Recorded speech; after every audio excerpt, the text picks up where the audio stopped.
नमस्कार दोस्तों, मैं एस कुमार शास्त्री। आज हम बात करेंगे शनि और केतु की युति का सभी द्वादश भावों में प्रभाव। दोस्तों, यदि आपका कोई भी प्रश्न हो तो आप कमेंट्स करके उस प्रश्न के बारे में पूछ सकते हैं। शनि कानून, अनुशासन और न्याय का प्रतीक है, वहीं दूसरी ओर केतु एकांत, अलगाव, कारावास और प्रतिबंध का प्रतीक है। आइए अब जानते हैं शनि और केतु की युति का प्रभाव। शनि और केतु की युति यदि प्रथम भाव में हो तो शनि एक सख्त, गंभीर, न्यायिक प्रवृत्ति का प्रतीक है, जबकि केतु एकांत और कारावास का प्रतिनिधित्व करता है। कुंडली का पहला या लग्न भाव आपके बाहरी रूप, अहंकार, स्वभाव, आत्मविश्वास और आत्मा का भाव है। इस भाव में शनि और केतु की युति व्यक्ति को एक बेहतर सोच प्रदान करता है तथा जातक हर किसी की बेहतरी के लिए सोचता है और एक आध्यात्मिक जीवन का आनंद लेता है। ऐसे लोग आध्यात्मिक साधनाओं में भी शामिल होते हैं।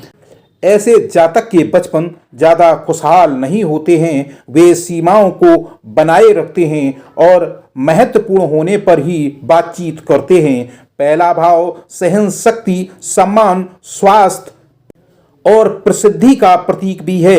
शनि की ऊर्जा से प्रेरित कड़ी मेहनत के बावजूद शनि और केतु के संयोजन से जातक प्रसिद्धि प्राप्त नहीं कर पाते हैं। उनके पास मन की शांति और सहन शक्ति नहीं होती है। शनि और केतु की यदि द्वितीय भाव में युति बन रही है तो कुंडली का दूसरा भाव संपत्ति का प्रतीक है। इसे धन भाव भी कहा जाता है। इस भाव में शनि और केतु के साथ होने के कारण जातक मधुर वाणी नहीं रह सकता। वो हमेशा कठोर शब्द बोलने वाला हो जाता है और दूसरे लोगों की भावनाओं को ठेस पहुंचाने वाला होता है। इसलिए वे चाहें या ना चाहें, वे अपने जीवन में अकेले रहने के लिए मजबूर होते हैं। इसके अतिरिक्त ऐसे जातक पैसे की बचत भी नहीं कर पाते हैं। वे भविष्य की जरूरतों के लिए बचत करने में असमर्थ रहते हैं। वे भौतिक जीवन को छोड़ देना चाहते हैं, पर साथ ही उनकी मोह माया ये उन्हें करने नहीं देती है। इस प्रकार वे हमेशा चिंतित बने रहते हैं। यह भाव व्यक्ति के दांत, जीभ, आंख, मुंह, नाक, हड्डियों आदि का प्रतिनिधित्व करता है। दूसरे भाव में शनि और केतु की युति होने के कारण जातक की आंखों में गंभीर समस्या होने की संभावना होती है। शनि और केतु तृतीय भाव में कुंडली का तीसरा भाव मानसिकता का प्रतिनिधित्व करता है। यह सीखने की क्षमता, कौशल, कार्य क्षमताओं का स्वामित्व करता है। इसके अलावा यह आपकी आदतों, रुचियों, भाई बहनों, बुद्धि, संचार और माध्यमों का नियंत्रण करता है। इसके अलावा यह भाव शक्ति और वीरता का भी प्रतिनिधित्व करता है। यहाँ केतु लोगों के सामने जातक को किसी भी प्रकार की ताकत का प्रदर्शन करने की अनुमति नहीं देता है। वे जरूरत पड़ने पर आगे आकर दिक्कतों का सामना नहीं कर पाते हैं। शनि और केतु की युति तीसरे भाव में किसी भी साहसिक निर्णय लेने और कठिन विकल्प चुनने से जातक को रोकती है।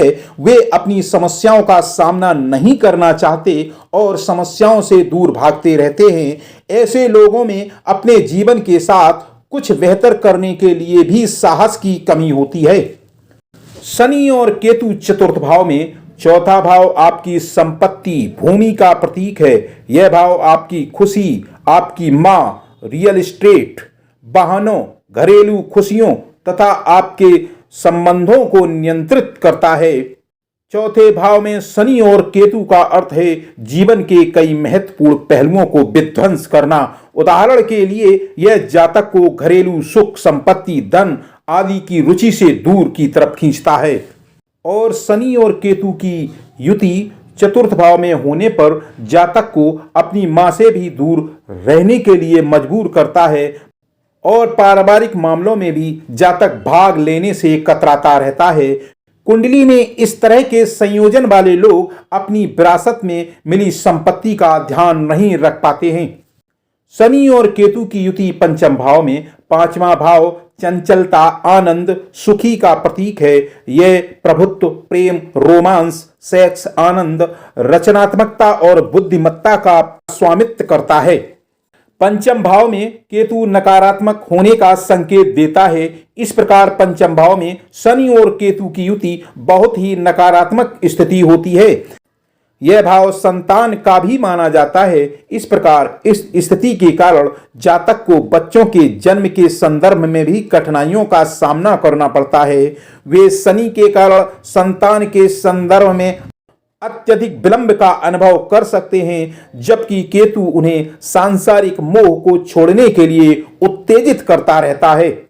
पंचम भाव में शनि और केतु की युति व्यक्ति को हृदय रोग, पेट दर्द और पीठ दर्द जैसी बीमारियों से भी पीड़ित करते हैं। शनि और केतु षष्ठम भाव में, छठवां भाव स्वास्थ्य, कल्याण, दैनिक दिनचर्या, ऋण, शत्रुओं का द्योतक माना जाता है। यह भाव कठिनाइयों और बाधाओं पर भी शासन करता है। यहाँ पर केतु छुपी हुई चीजों को भी दर्शाता है, जबकि शनि बुद्धि का द्योतक है। इसलिए छठवें भाव में यह संयोजन समय के साथ साथ जातक के दुश्मनों की संख्या को बढ़ाता रहता है। वे जो भी करते हैं उसमें वे बहुत तेजी से दुश्मन भी पैदा कर लेते हैं। यह भाव बीमारी, दुर्घटनाओं, चोटों, मातृ संबंधों, पेट के निचले हिस्से, आंत और ऑपरेशन का भी प्रतिनिधित्व करता है। इस प्रकार यहाँ केतु के कारण जातक के संबंधों में सीमा बनी रहती है और बीमारियों के कारण जातक आत्मसमर्पण भी कर देते हैं। इस स्थिति के कारण जातक को भयानक दुर्घटनाओं, चोटों और सर्जरी का भी सामना करना पड़ता है। शनि और केतु की युति सप्तम भाव में, सप्तम भाव आपकी शादी, आपकी साझेदारी, जुनून, अफेयर और दोस्त आदि का प्रतिनिधित्व करता है। शनि एक धीमा ग्रह है, इसलिए कुंडली में यह शादी में देरी का प्रमुख कारण होता है। और दूसरी तरफ धीमी गति वाले ग्रह केतु के साथ कुंडली में स्थिति होने पर यह ग्रह स्थिति व्यक्ति के एक महत्वपूर्ण बाधा और शादी में देरी का कारण बनती है। सातवें भाव में शनि और केतु की युति आपके साथी के साथ आपके रिश्ते को खराब करती है और मित्रता या सहचर्या को तेजी से बर्बाद करती है।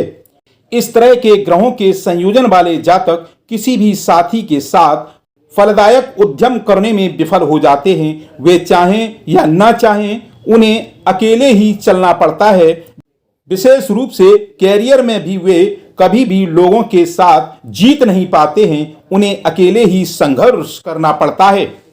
शनि और केतु अष्टम भाव में, अष्टम भाव आपकी मृत्यु, दीर्घायु, अचानक हुई दुर्घटनाओं आदि का प्रतिनिधित्व करता है। ज्योतिष शास्त्र के अनुसार अष्टम भाव में शनि और केतु की युति सबसे घातक स्थिति है। यह अचानक मौत या लाइलाज बीमारी का कारण बन सकती है। इससे त्वरित घटनाएं और गंभीर चोटें लगने की भी संभावना बनी रहती है। इसलिए यह स्वास्थ्य और जीवन काल के विषय में सबसे खराब स्थिति होती है। यह भाव विरासत में मिली संपत्ति के लाभ को भी दर्शाता है। हालांकि केतु परित्याग को प्रोत्साहित करता है और लाभ को त्यागता है। इस प्रकार जातक लाभ को स्वीकार या उसकी सराहना नहीं करेगा।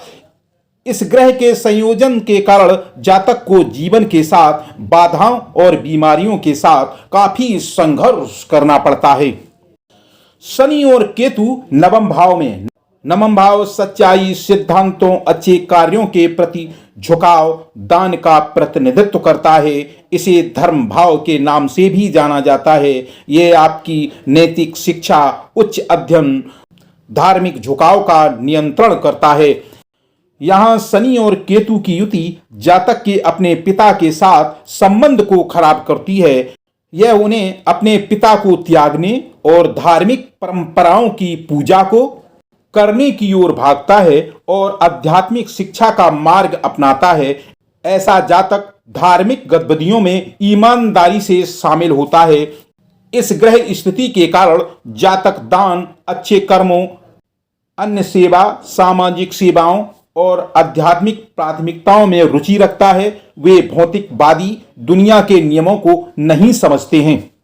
शनि और केतु दशम भाव में। दशम भाव आपके कैरियर, पेशा, सफलता, असफलता दशम भाव के अंतर्गत आते हैं। इस घर को कर्म का भाव भी माना जाता है। यह आपकी पद प्रतिष्ठा, विजय, अधिकार, व्यवसाय क्षेत्र आदि को नियंत्रण करता है। 10वें भाव में शनि और केतु की युति आपके कैरियर की ऊर्जा और शक्ति को भी नष्ट करती है। जैसा कि ये दोनों बाधक और धीमी गति से चलने वाले ग्रह हैं, आपके रास्ते में कई प्रकार की बाधाएं पैदा करते हैं। इस तरह के संयोजन के साथ जातक कभी भी किसी भी तरह के व्यवसाय या उद्यम में सफल नहीं हो पाता है, चाहे वह अकेले हो या साझेदारी में किया गया व्यापार हो। दूसरी ओर जातक खुद को एक विकल्प चुनने में असमर्थ पाता है। वे लगातार संघर्ष करते रहते हैं, साथ ही उनमें एकाग्रता की भी कमी होती है। यहाँ शनि और केतु महादशा का निर्माण करते हैं, जो सफलता प्राप्त करने के लिए जातक को बाधित करता है। 10वें भाव में युति जातक के कैरियर को भी समाप्त कर देती है। शनि और केतु एकादश भाव में। एकादश भाव को लाभ भाव भी कहा जाता है। यह भाव लाभ और धन आय नाम से प्रसिद्ध है। यह आपके सामाजिक दायरों, मित्रों, शुभचिंतकों, बड़े भाई और परिचितों का प्रतिनिधित्व करता है। इस भाव में शनि और केतु की युति आय के सभी स्रोतों को ध्वस्त कर देती है। यहाँ यह दोनों ग्रह धन की उत्पत्ति को पूर्ण सर्वनाश कर देते हैं। इसके साथ ही जातक को आय का एक उचित स्रोत प्राप्त करना और उसको व्यवस्थित करना बहुत ही मुश्किल होता है। धीरे धीरे धन की कमी से उसका जीवन काफी कठिन होता जाता है। केतु एक ऐसा ग्रह है जो धन का त्याग करने के लिए प्रभावित करता है तथा जातक भौतिकवादी इच्छाओं को त्याग देता है। वह धीरे धीरे सांसारिक सुखों से दूर भागने लगता है। शनि और केतु द्वादश भाव में। 12वां भाव अंत का प्रतीक है। यह राशि चक्र के अंतिम राशि के साथ मेल खाता है, इसलिए यह भाव सांसारिक यात्रा के अंत और आध्यात्मिक यात्रा की शुरुआत का प्रतिनिधित्व करता है। यह भाव नींद, कारावास, हानि और अलगाव को भी दर्शाता है। इसलिए यहाँ शनि और केतु दोस्तों और परिवार से जातक को अलग होने की संभावना को बहुत अधिक बढ़ाता है। उन्हें बड़ा नुकसान उठाना पड़ सकता है। 12वें भाव में खर्च को बढ़ाता है। जातक के लिए अपने बजट का प्रतिबंध करना बड़ा मुश्किल हो जाता है और अपने मौद्रिक प्रवाह को संतुलित करना बड़ा ही कठिन होता है। धीरे धीरे जातक की वित्तीय समस्याएं उसके जीवन की सबसे महत्वपूर्ण विषय बन जाती हैं। दोस्तों, यह विवेचन ज्योतिष शास्त्रों और धर्म शास्त्रों पर आधारित है। यदि आपको अपनी कुंडली का सही विवेचन चाहिए तो आपको अपने किसी ज्योतिषी से मिलकर अपनी सही विवेचना करवानी चाहिए। मैं एस कुमार शास्त्री, फिर मिलेंगे अगले वीडियो में। धन्यवाद।